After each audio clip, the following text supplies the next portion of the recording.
pour que le téton soit bien stimulé. En fait, le téton, il va venir être très serré, mais au fond, dans la gorge, en fait, ça va venir faire quelque chose comme ça. Tu entends partout qu'il faudrait prendre cette fameuse auréole. Pourquoi est-ce que cette tételle serait adaptée à ce sein? Tu vois bien, regarde, il y a l'entièreté de l'aréole qui va dedans. Pourquoi est-ce qu'on nous rabâche les oreilles à dire qu'il ne faut pas que le téton soit bien contre les parois? Voici à quoi ressemble une tétrelle ajustée. Tu vois, regarde, le téton est pile poil à la bonne taille, il touche, normalement, il devrait encore plus toucher les bords, là, il est un peu légèrement trop grande cette tétrelle, malheureusement, ça n'existe pas plus petit, donc je ne peux pas vous montrer. Si tu veux voir des vraies vidéos et des vraies photos de tétons et de tétrelles ajustées, n'hésite pas à venir sur le Discord, c'est gratuit, et je te montre aussi les tétrelles trop grandes pour que tu te voies à quoi ça ressemble quand c'est trop grand.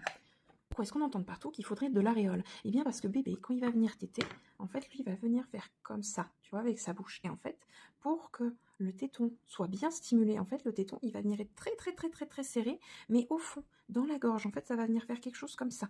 Et en fait, on dit aux mamans qu'il faut venir prendre de l'aréole. Je viens de démaquiller. Bon, vous ferez pas attention.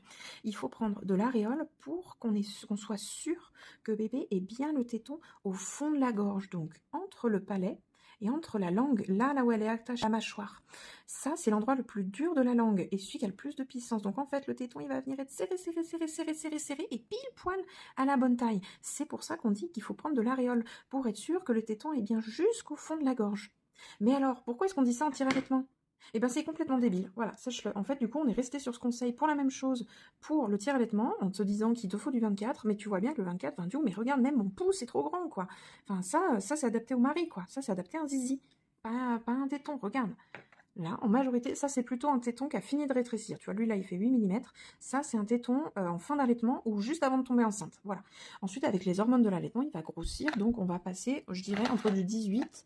On va stagner souvent assez longtemps, tu vois, vers du 12. On va faire 18, 14, 12 en 2-3 mois. Voilà. Et ensuite, par contre, faire 12-8, ça va prendre plus de temps. Ça va prendre quasiment 6-8 mois. Mais donc, à la fin, tu es censé avoir du 8 mm. Donc, bien évidemment, il faut adapter à ta taille actuelle. Mais tu vois, ça doit ressembler à peu près à ça. L'aréole n'est absolument pas dedans. C'est que le téton, exactement comme si c'était bébé qui était au fond de sa gorge et que le téton était bien serré entre la langue et le palais. Si jamais tu as un doute sur ta taille de tétrelle, n'hésite pas à m'envoyer un MP ou à venir sur le Discord, le lien est en bio. Je t'aiderai avec grand plaisir et gratuitement. À bientôt!